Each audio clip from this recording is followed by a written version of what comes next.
Have you ever tried to draw a perfect circle and it just ends up looking like a wobbly potato? Yeah, me too.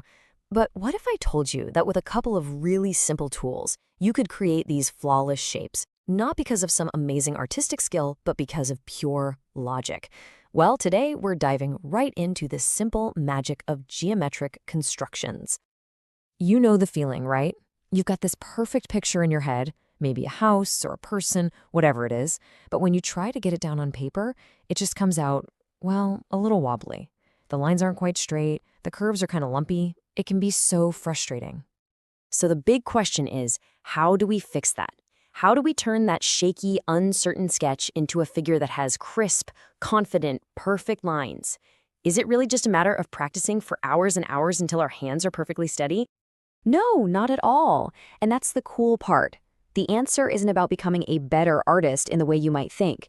It's about using a totally different kind of intelligence.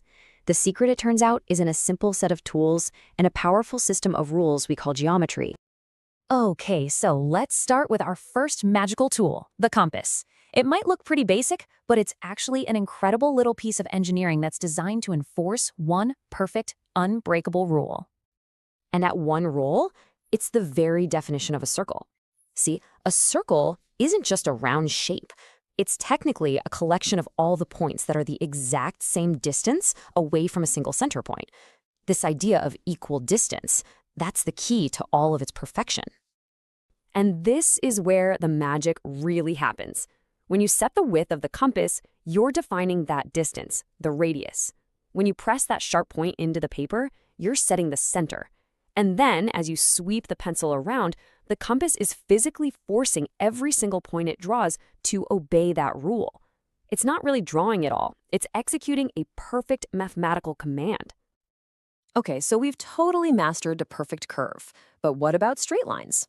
Let's take a look at how these same ideas, these rules, apply when we start building things like squares and rectangles.